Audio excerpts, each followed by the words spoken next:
Olá, eu sou a Úrsula e hoje eu quero te indicar 7 clássicos que são rápidos de ler, mas muito impactantes. Vamos lá? Primeiramente, quero te pedir para se inscrever no canal, se não for inscrito, deixa um like e um comentário para me ajudar aí na divulgação. Compartilha esse link com os amigos. Se for comprar algum desses livros, usa o meu link aqui de associada da Amazon. Usando esse link você me ajuda com uma pequena comissão e não vai pagar nada mais por isso, né? Então você pode incluir no seu carrinho, pagar o mesmo valor, mas uma pequena parte vem pra mim, que é a minha comissão. E não sei se vocês repararam, mas eu cortei o cabelo, tirei pra lavar, tá calor, então achei que ia ficar mais refrescante, dá uma renovada aí no visual. Então vamos lá. Tem 7 livros. Escolhi esse número porque dá sorte. Eu espero que vocês gostem das indicações. Algumas eu já falei no canal, outras são leituras recentes. E essas leituras recentes foram que me fizeram ter essa ideia de trazer um vídeo só com clássicos curtos, mas bastante impactantes. O primeiro deles é O Grande Gatsby, do F. Scott. Esse autor, gente, ele escreveu muitos contos e livros que até tem adaptações famosas e que eu só fui conhecer o autor, o livro, através da adaptação, né? Então, O Grande Gatsby, eu tinha assistido o filme e depois fui ler a história. E o livro, obviamente, para uma leitora aí raiz, é muito mais impactante e mais potente que o filme, embora eu tenha gostado bastante do filme também. Aqui nós temos a história desse Gatsby, né, que é o Jay Gatsby, que é um homem milionário, que promove festas absurdas em sua mansão, assim, festas muito glamurosas. Então, essas festas vão até de madrugada. E quem vai narrar essa história vai ser o vizinho dele, que é o Nick. E o Nick, ele percebe essas festas e começa a comentar, né, sobre isso. E um dia, o Nick, ele vai ser convidado pelo Gatsby para ir frequentar uma de suas festas. Porém, o Gatsby, ele tem um objetivo ali ao convidar o Nick, porque o Gatsby ele é apaixonado pela prima do Nick, que é a Daisy, e que ela é casada e tem filho, uma filhinha, um filhinho. Então, mas mesmo assim, o Gatsby começa a se aproximar do seu vizinho com segundas intenções. O que vai acontecer nessa história? Você vai ter que ler para descobrir, mas é um clássico, gente, que vai falar muito sobre o sonho americano dos anos 20, então tem toda essa estética na década de 1920. O autor traz sobre essas ilusões, sobre a idealização da riqueza, né, do glamour daquela época. E essa edição da Antofágica, ela parece que é um pouco mais grossinha, né? Você vai pensar, nossa, não é um clássico tão curto assim, ele tem 364 páginas, porém você vai ver que a diagramação ela é muito confortável e tem bastante imagens então, e diálogos, né? Então, assim, acaba que é um livro realmente fácil de ler e que você vai se envolvendo com a história, tanto do Nick quanto do Gatsby. Você vai se apegando a esse personagem de uma forma, assim, absurda. E eu gostei muito do desfecho. Eu acho, assim, que é um desfecho impactante, que deixa amargo na boca, mas que faz muito sentido para toda a trajetória do Gatsby. Então, eu indico muito essa leitura. É um clássico que não tem uma linguagem muito difícil, pelo contrário, é uma linguagem bem fluida. Eu fiquei impressionada. E no dia que eu tô gravando esse vídeo, chegou pra mim outro livro dele, mas que não vai entrar nessa lista como indicação, apenas como mostrando aqui, que é o Curioso Caso de Benjamin Bolton. Eu assisti o filme, gente, no cinema, quando lançou. E eu não sabia que era baseado em uma obra. Na verdade, esse aqui é um conto que a Antofágica trouxe aí uma edição recentemente, né? Essa aqui é a edição mais recente, lançada pela Antofágica. E ele é bem menor que o Grande Gatsby. Mas eu deixo aqui como uma indicaçãozinha aí, caso você goste de O Grande Gatsby. Depois quiser conhecer outra obra no mesmo formato editorial, né? Da mesma editora, nós temos já publicado O Caso do Benjamin Bolton, que eu vou ler em breve, ainda não sei quando, mas ele tem uma história bastante interessante. Pelo filme, é um menino que nasce velho e ele vai vivendo a vida ao contrário, né? Ele cresce uma criança com um corpo de velho e ele vai rejuvenescendo ao longo dos anos. É só isso que eu me lembro do filme, porque tem mais de 10 anos que eu assisti o filme. Eu quero ler o livro e depois revisitar esse filme também. Mas isso é uma dica extra, que eu nem li ainda. Agora aqui nós temos A Náusea, do Jean-Paul Sartre. E esse aqui é um filósofo, gente. Então, a obra, ela tem muitos conceitos filosóficos que estão alinhados aos conceitos praticados pelo Sartre. É interessante você conhecer um pouco da história e da obra do Sartre, né, dos seus ideais filosóficos antes de ler o livro, mas esse livro eu li em leitura conjunta no Clube dos Caóticos, então a Adriana, do Redatora de Merda, ajudou a gente nesse sentido e aí a gente foi assistido, né, cada um foi contribuindo com um pouco de informação. Aqui vai falar sobre individualismo, humanismo. Então, o Quentin, que é um historiador solitário, está escrevendo ali uma biografia e ele começa a se envolver muito com a história, né, da pessoa que ele está escrevendo, mas ao mesmo tempo ele vive muito sozinho e muito preso em seus pensamentos, em sua angústia, uma angústia que cada vez mais frequente, e à medida com que ele vai convivendo com outras pessoas, ele sente essa angústia crescer ainda mais ao ponto de lhe dar náusea. Essa história é uma história muito rápida, mas que causa bastante desconforto. A gente começa a se afogar nos pensamentos do Quentin. A gente começou a apelidar ele lá no grupo de Roquinho. E ele é um homem que tá precisando de um apoio ali, tá precisando de uma sacudida, talvez de tratamento psicológico, mas é muito interessante que esse livro foi publicado em 1938, reflete a época, né, reflete a política, aquela instabilidade, o pós-guerra, né, o pós-Primeira Guerra Mundial. É um livro muito, muito forte, apesar de bastante curto, e à medida que a gente vai se afogando realmente nos pensamentos do personagem, eu me senti um tanto representada no personagem, porque às vezes a ansiedade, o medo, aquela sensação os pensamentos invasivos, fala muito sobre isso aqui, que ele tem pensamentos de situações, né? Imagina situações irreais e às vezes deixa esses pensamentos tomar conta de si, então ele tá ali se envolvendo com outras pessoas e mostrando essas angústias para nós, o que reflete muito os pensamentos do Sartre na época, o primeiro romance que ele escreveu.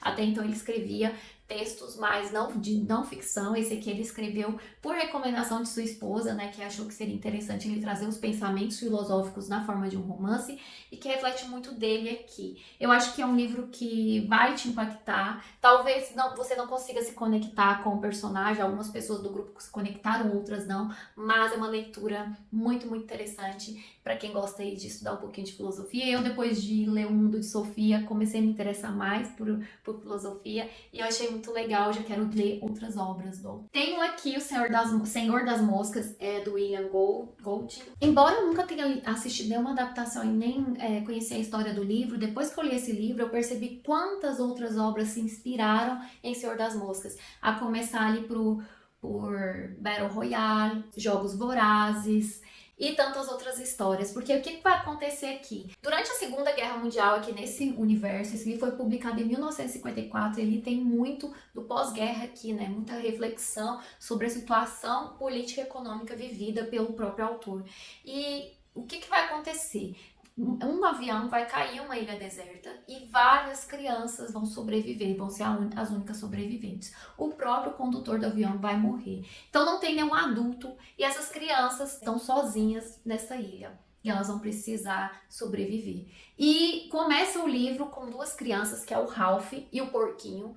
E o Porquinho, logo de início, ele já não é nomeado, a gente não descobre o nome dele. Ele já comenta com o Ralph que não se importaria de ser chamado de qualquer coisa menos do seu apelido na escola. Porém, ele se revela e entrega uma fragilidade dele, que vai acompanhar ele durante todo o livro. Esses dois personagens que são apresentados logo no primeiro capítulo são as primeiras crianças que a gente começa a conhecer, vão refletir e vão conduzir a história. Aí o Porquinho e o Ralph, eles começam a se conhecer, a se relacionar e tentar entender o que está acontecendo, onde eles estão, quando eles se deparam com uma concha muito bonita e o Porquinho ensina o Ralph a tocar essa concha que um amigo dele sabia tocar. E o Ralph, ao tocar essa concha, vai despertar ali, vai acabar fazendo um chamado de outras crianças perdidas na ilha que estão ali sob a liderança de uma outra criança chamada Jack. Ao aos poucos a gente vai conhecendo que tem crianças muito pequenas, de 6 anos,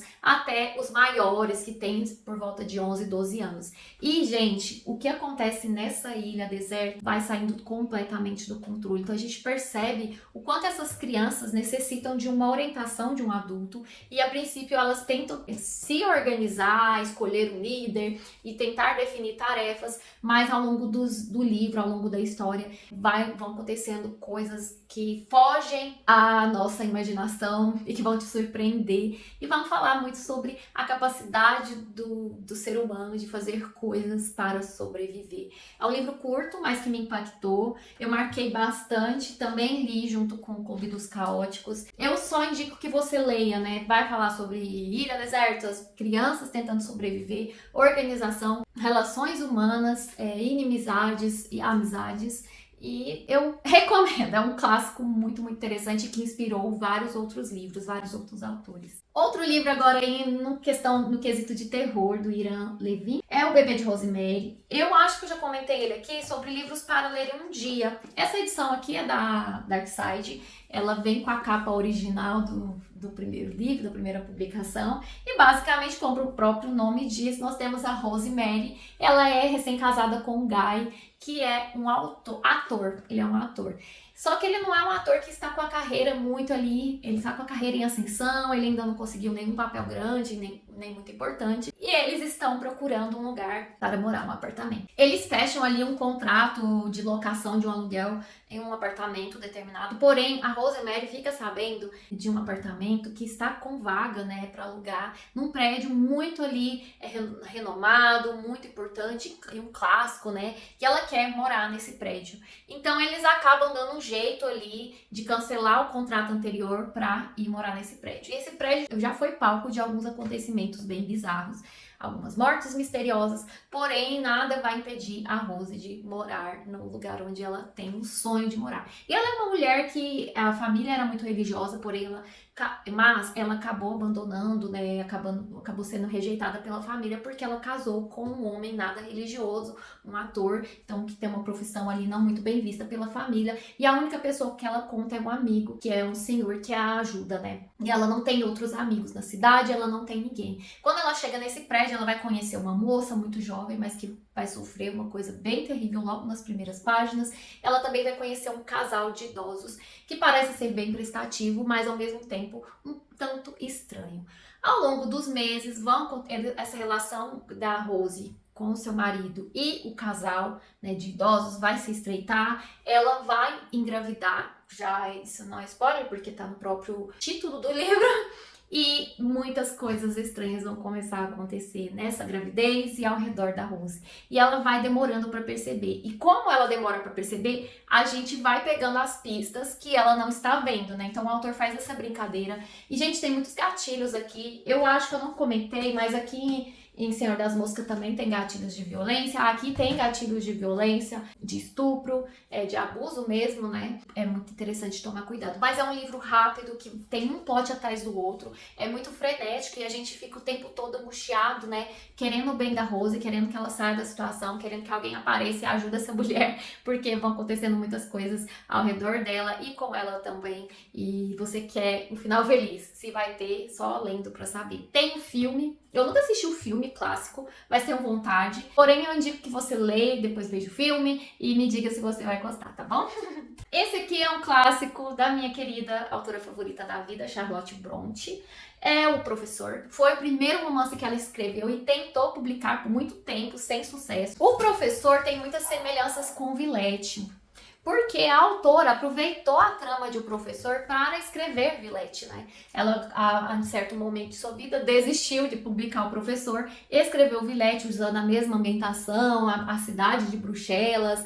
E é muito interessante isso. E aqui, gente, só que aqui é diferente porque o nosso personagem principal é um homem. Se não estou falando errado, assim, em questão de romances, eu acho que foi o único romance que ela escreveu um personagem principal sendo homem. A gente acompanha aqui a história de William, que é um jovem ali, órfão, e que foi criado de muita má vontade pelos tios. Eles tentam carreira ali na indústria, mas o irmão dele não ajuda, o irmão dele trata ele com muito desprezo, então ele acaba desistindo e recebe a ajuda de um amigo inesperado, que vai oferecer ali para ele a oportunidade de ir para Bruxelas e tentar um emprego lá. Ele acaba conseguindo um emprego como professor em um internato, e aí a gente vai conhecer um pouco mais da sua trajetória, que é bem interessante.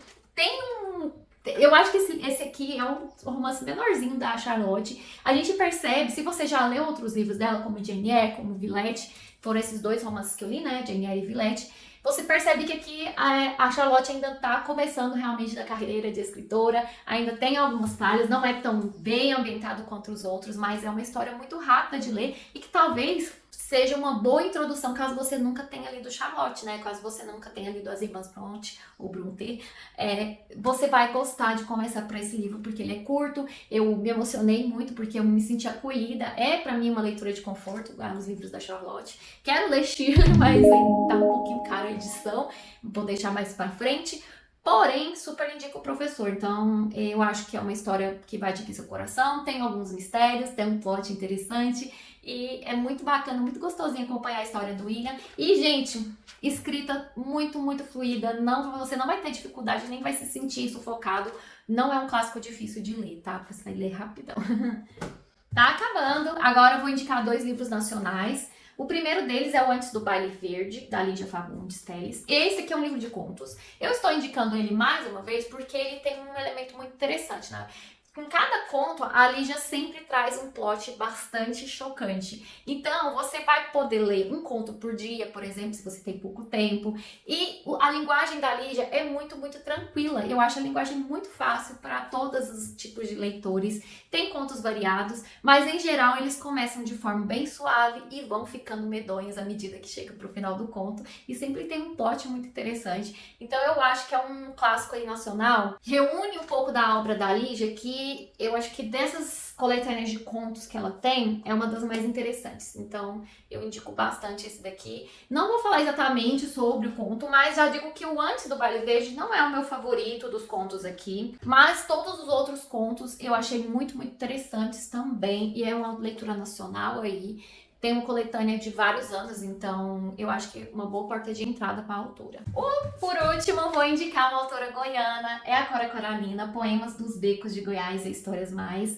Gente, tem uma foto com ela, a estátua dela tá justamente segurando, é como se ela estivesse segurando esse livro que foi a primeira coletânea que ela publicou de poemas. Em um vídeo de unboxing de book haul, eu mostrei esse aqui, o Pratas do Pombinho, que está dentro desse livro, dessa coletânea, só que aqui fizeram um trabalho gráfico com o poema, né, contaram a história por trás do poema, né, uma nota. Então, assim, é uma edição bem interessante. Muito gostoso acompanhar essas obras, porque para quem é goiano vai sentir um coração quentinho, vai se identificar com muitas situações, e para quem não é goiano também vai gostar, porque ainda tem muito de brasilidade, tem muita aconchego nos poemas, às vezes também um pouco assim, nem só coisas boas, mas ela fala de forma tão leve, os poemas são tão prazerosos de ler que eu acho que vale a pena ler esse clássico aqui da literatura nacional. Esses aqui foram os livros indicados, né? Teve alguns extras, teve alguns comentários, eu espero que vocês tenham gostado. Já leu algum desses livros ou já leu todos? Tem indicações de livros clássicos curtos pra mim? Aqui é só deixar nos comentários, eu vou amar conhecer os seus favoritos, os seus livros clássicos curtos favoritos, e também pode ser uma indicação para próximas leituras que eu vá fazer. Então comenta aqui, é sempre bom conversar com vocês. Muito obrigada se você assistiu até o final. Um beijo, até o próximo vídeo e tchau!